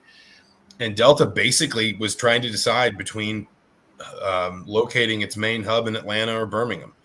And if Atlanta hadn't made certain concessions to Delta to get Delta to Atlanta, Birmingham would probably be Atlanta right now, and Atlanta would probably be Birmingham, or something resembling it. And so then you would be talking about different trajectories of cities, different trajectories of states, different trajectories of an entire region. And, sports maybe don't have quite that impact, but they can have something very similar. And I've just always found that fascinating. Again, not picking sides, not picking the city side, the taxpayer side, the franchise side, the owner side, but just how it all intertwines, and how, the 5-year impact, the 10-year impact, the 20-year impact, the 50-year impact can all look very, very different. Indiana sports continuing, of course. Jordan Halls was on with us earlier. We had a great conversation with him as their basketball program starts moving along. And in the break, I was mentioning to Zach that yesterday we saw Chris Ledlum is back into the transfer portal, which is a little odd, especially at this late date after having transferred to Tennessee. No idea what went on there, but that is someone who Indiana had previously recruited, and they still do have that open scholarship. But you don't think that there's a big possibility that anything could happen there? It doesn't seem like it right now. Obviously, listen, as this proves, things can change very, very quickly. So you can't. I don't want to sit here and say nothing will happen. I've not heard anything to suggest that Indiana's sort of jumping back in the Ledlum sweepstakes. It's also worth saying this is all relatively new. It's been in basically the last 24 hours. So it's always possible Indiana has, and it just kind of hasn't trickled out yet. To his credit, I don't think Chris Ledlum really did much press. I won't say to his credit, because obviously people like me and you would love to talk to him during his recruiting process. But I guess what I would say is, to his credit, he seemed to want to keep a low profile through his recruitment, and he did. And it seems like he may still be doing that as he's, I guess, going through his re-recruitment. Honestly, the thing that I think of as much as anything else, because if you just kind of look at where Indiana is, it's not even that would Indiana want another talented player. He averaged 18 and 8. He was Ivy League, all Ivy League. I think he was basically more or less runner-up Ivy League Player of the Year to Jordan Dingle. You'd have to convince Chris Ledlum that Indiana's good for him too. And if he looked around and he said, well, you've got Kalel Ware and Malik Renew and Mackenzie Mbako and Peyton Sparks, and that right there looks like a pretty good rotation for your 3, 4, 5. And you got a Caleb Banks in there, and you've got a factor for the possibility somebody else, steps up, somebody gets better, whatever. The point is, he's not looking to come to Indiana to play off the bench, or Tennessee, or wherever it is. At least I'm assuming he's not. I would just be surprised, I guess, if he felt Indiana made sense for him at this point, in a way that it did, 2.5 months ago, when there was a perception that that Indiana might be his preferred destination. And I think, I'm almost certain when you and I have had these conversations before, I've used this comparison, but my son has a book of short stories, and one of them is about this sort of little village that has a wise old man that lives in it. And I think this fable is kind of repeated across different cultures, but a farmer's horse runs away and everyone says how terrible, the farmer's horse ran away.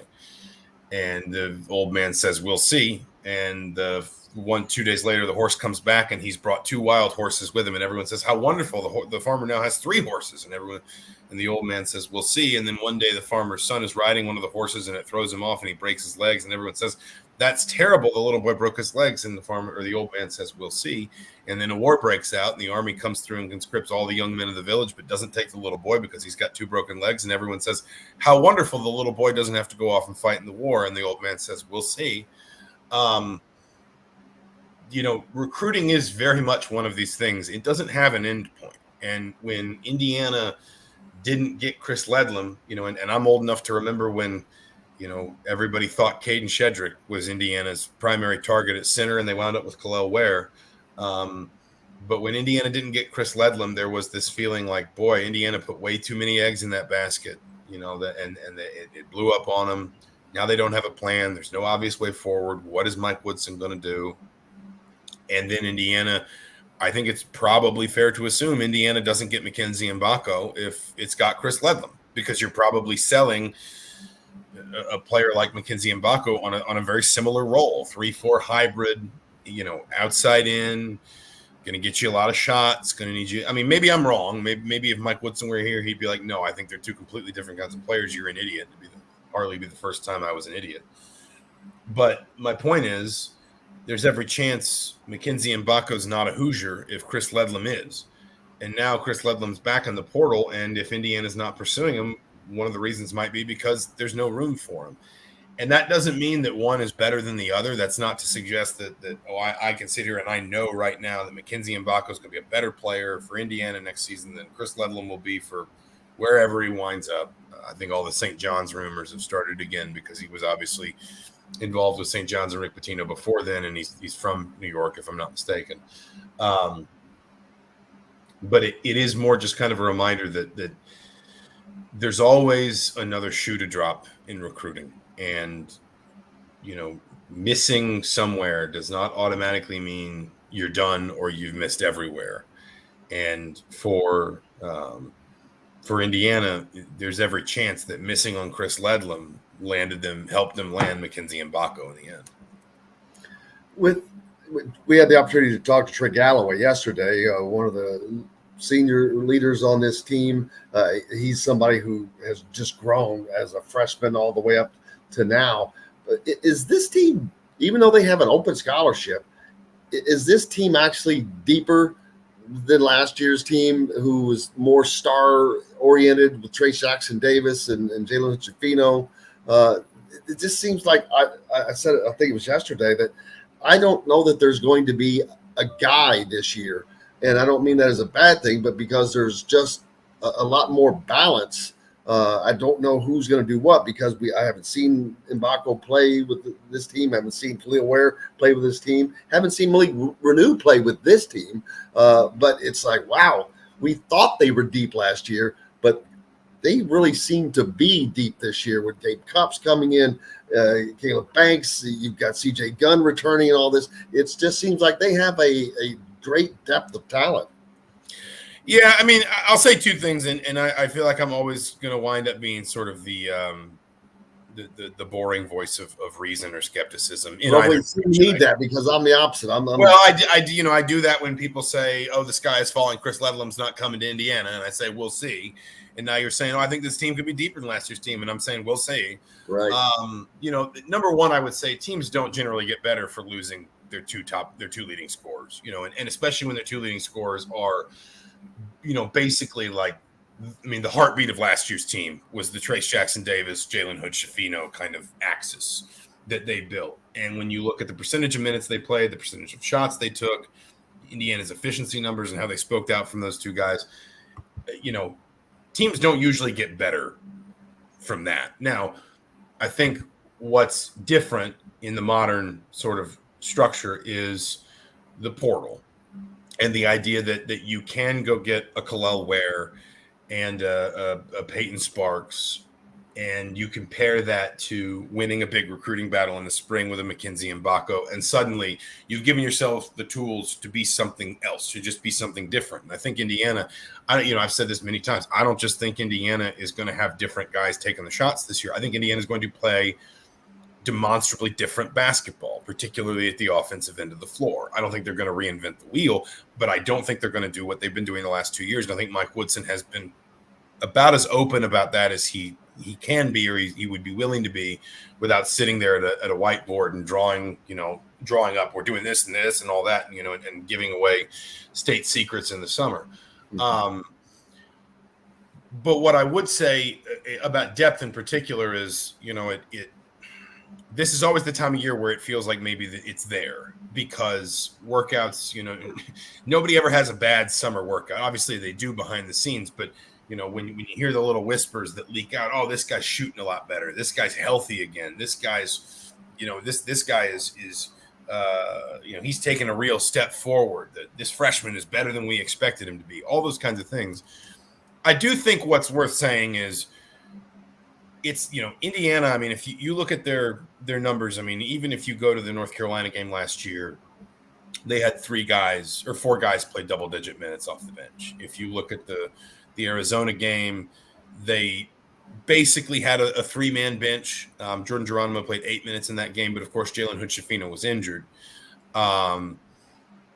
You look at the Kansas game, Xavier Johnson only plays 9 minutes, but if you kind of factor him into the rotation, because of course he got hurt, they still have a 9-man bench at that point. They still have Trey Galloway, Tamar Bates, Jordan Geronimo, Malik Renew, all playing somewhere between 11 and 25 minutes. But then all it really takes is Xavier Johnson's out for the year. Freshmen like Caleb Banks and CJ Gunn show promise, but they're not quite ready for big minutes once you get to Big Ten play.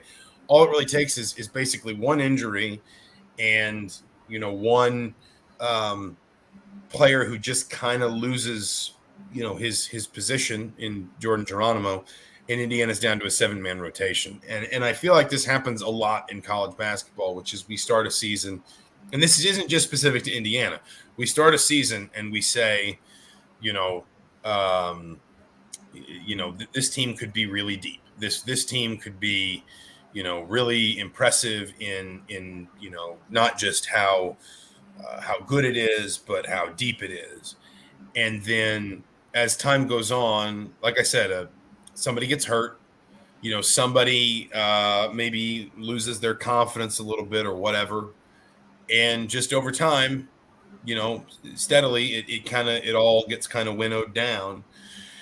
And a coach gets to a place where he feels like, I've got 7 I trust. I've got 8 I trust. Now, I think what's interesting for this team will be trying to figure out who those 8 are. Because if you look at Indiana last season and you say, okay, Mike Woodson's going to start with a bigger rotation, especially in these guaranteed games, and he'll narrow it down as the season goes on.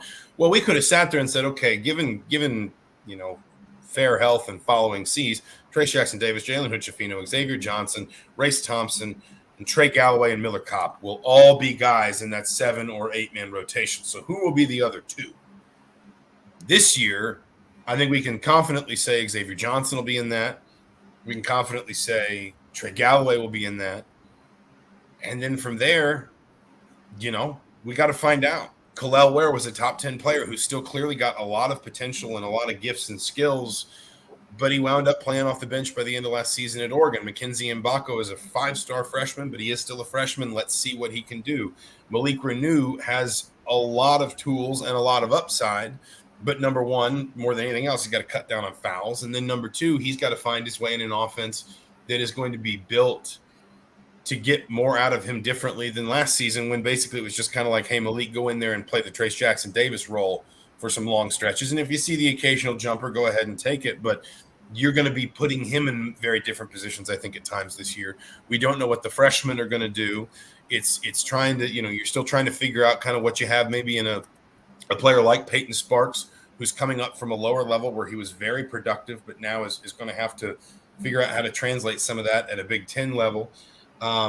What's going to be fascinating is, last season we were asking this question of, just how good can Indiana's November and December be, and can they win at least 2 of these 4 games, and on and on and on. I think Indiana's got to think less about, I think Indiana fans should think less about like what games they win in the non-conference schedule, honestly, and just think more about essentially what they learn and how they develop. I think Indiana fans, the goal of next season needs to be it needs to be Indiana is a dramatically different team in mid-February than it is in mid-December, and even more so than the average. And that's where I think if this team is deeper, or maybe if this team is more versatile, because, the other thing is, it was a blessing and a curse that Indiana got to a place where it scored in some pretty specific and predictable ways last season. This team could be maybe not deeper in terms of bodies, but it could be deeper in terms of the number of ways it can score and the number of guys that can be a leading scorer on any given night. And that can make you a tougher team. I think about some of those late Beeline, early Juwan Howard teams that could just throw length at you, just waves and waves of length and athleticism. And one night it would be Franz Wagner, and another night it would be Hunter Dickinson, and another night it would be Eli Smith. What was his name? Anyway, you get what I'm trying to say. I think it's going to be fascinating to watch Indiana go on that journey and figure out basically the answers to these questions. I agree. You mentioned, we talked about Jalen Hood-Schifino and Trace Jackson-Davis very briefly, but Jalen Hood-Schifino had to be considered a successful summer league run with the Lakers in a couple of games where he scored 20 and 15 points, just trying to get into the flow of things. And then Trace Jackson-Davis was able to see his first action last night and seemed to handle it pretty well.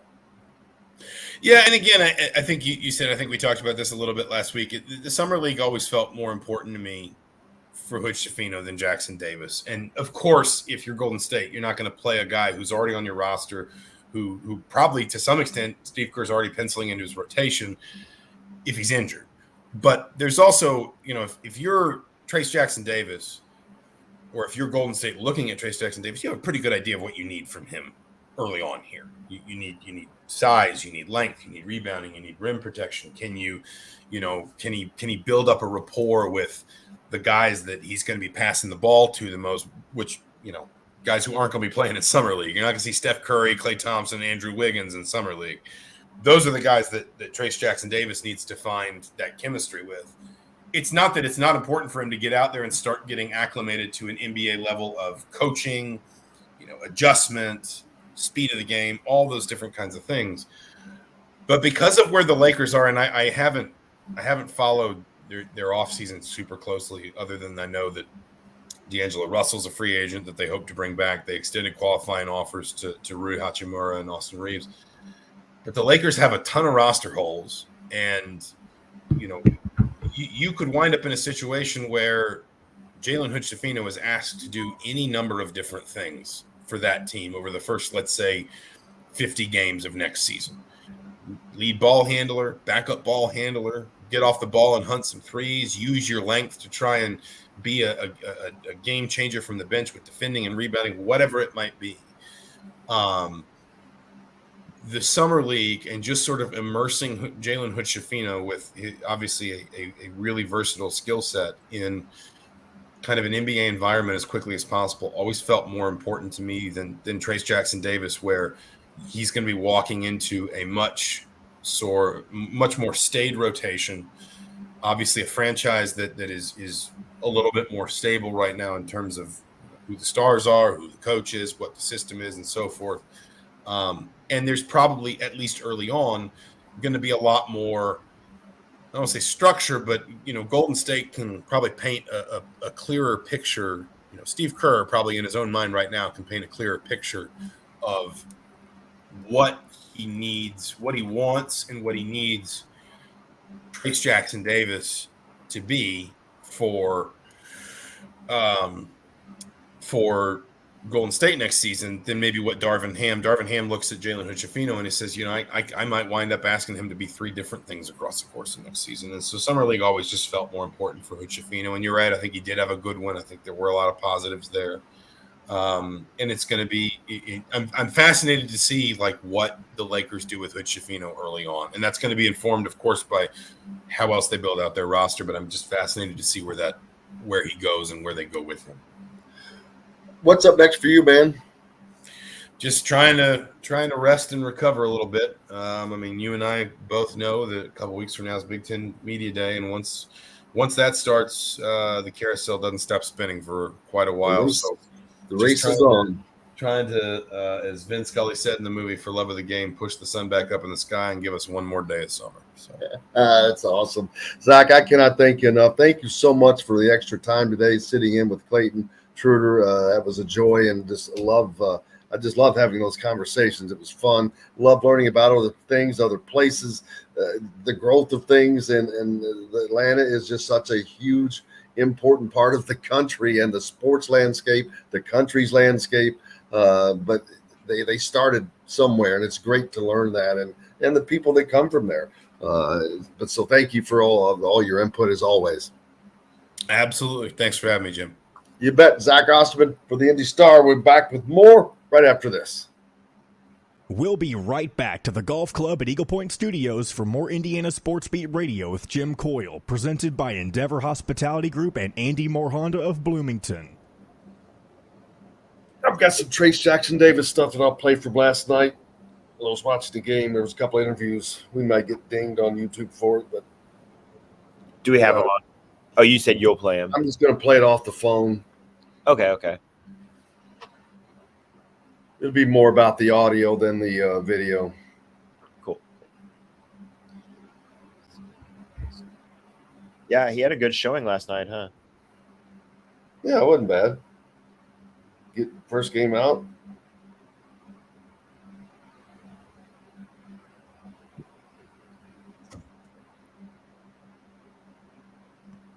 Oh my God, I'm tired. All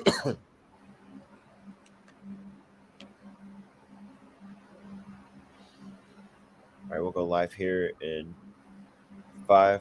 Somebody knows you.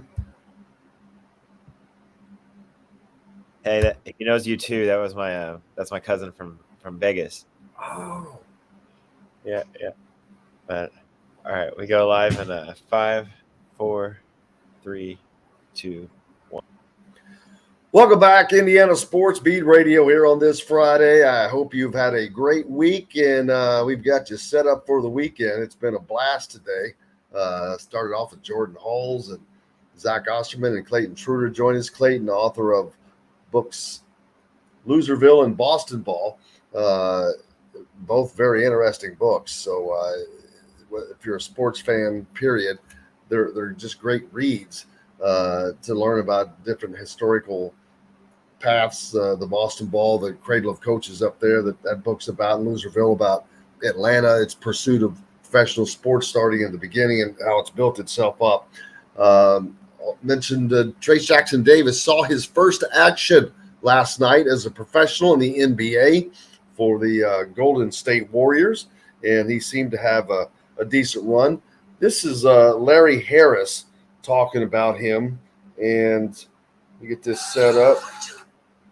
And we'll hear the things what he had to say about Trace.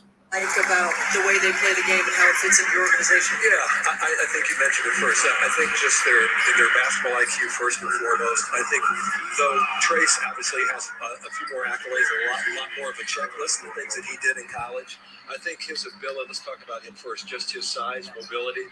I think the two things that really stood out for us was his ability to rebound and ability to pass the ball. I think the scoring will come. He's going to have to find different ways. You know, when he played in college, it was more through him. And so what he'll find out is trying to screen, get to the rim. And I think with the shooters, will have his ability as his years grow. Right? Maybe tough initially to get into the lineup just because of the depth that we have and the way we play. With Brandon, it's just. Guys that you were able to draft in this year's That was about Trace Jackson Davis, Larry Harris with Golden State. But also after, I think it was at halftime, they caught up with Trace Jackson Davis to talk to him about his play. Trace, it's great to see you back on the floor. After missing the 5 games due to the hamstring, you're closing in on a double-double. How does it feel to be back? It feels great to be back. Just getting out with my teammates. Summer really gave my first NBA experience. I'm blessed. Feels like every time you guys take a step to close in on here, Houston's able to extend the lead. What do you guys need to do to close the gap to the fourth? We got to limit our turnovers, and also we got to close out the shooters and make them drive. They got a lot of guys that can shoot the 3-ball. We got to close up. Thank you for the time.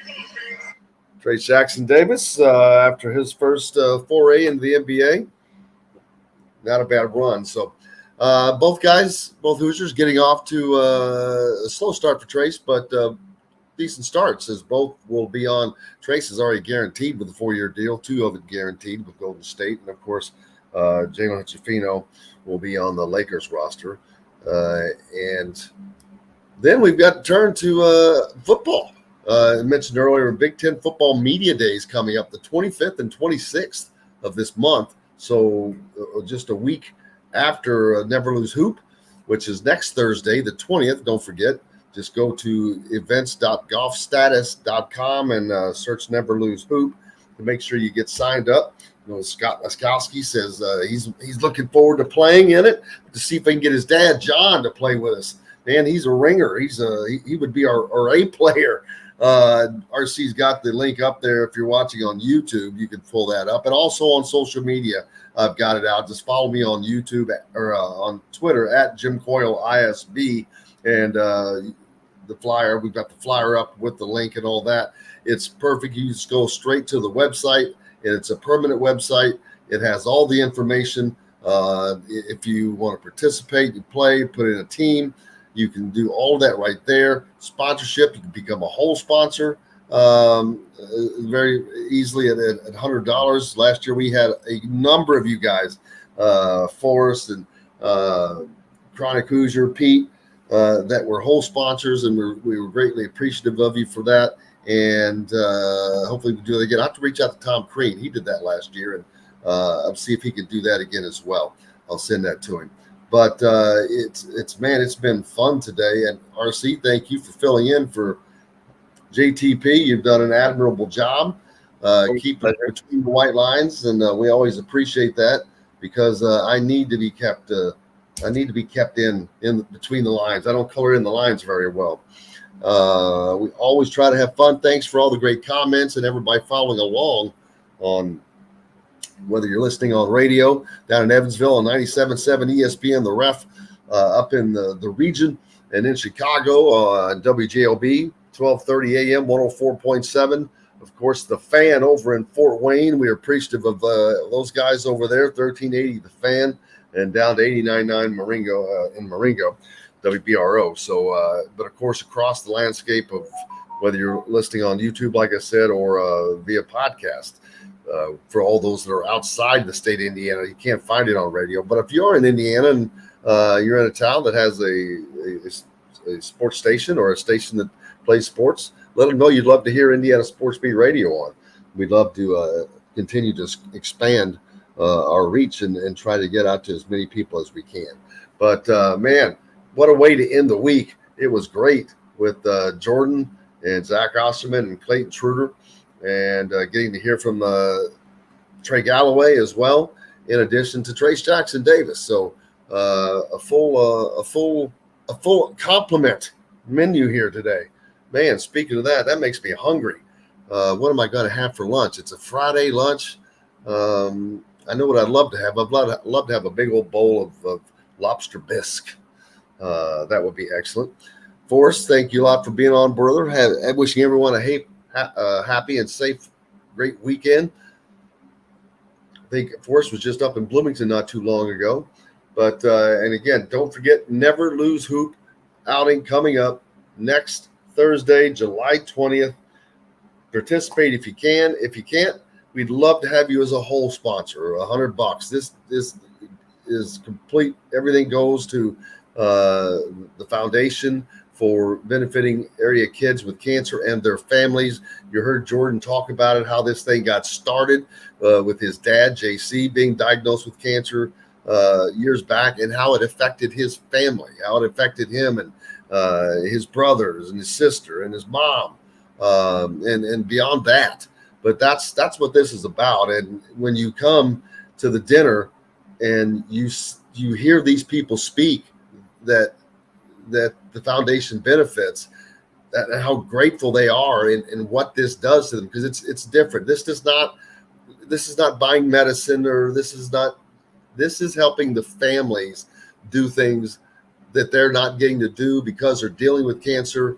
And it's just an incredible cause, and I'm so proud to be a part of it, and fortunate that they allow me to be a part of it. So thank you to Jordan and Joni and JC for that opportunity. And thank you guys for being great and supportive. We greatly appreciate each and every one of you. Thank you for being on the show here today. We appreciate you so much. It was great to have Jordan on, and Zach and Clayton Trutor. Looking forward to coming back on Monday. We'll be back with another full lineup and ready to get at it. I hope you guys go out and have yourselves a great weekend. Until then, I'm Jim Coyle. I will see you on the radio. Thanks for listening to Indiana Sports Beat Radio. Be sure to subscribe to our YouTube page for more clips and team coverage of Indiana basketball, football, and more. You can also find full episodes and tons of other content on thehoosier.com. We'll see you next time for another edition of Indiana Sports Beat Radio.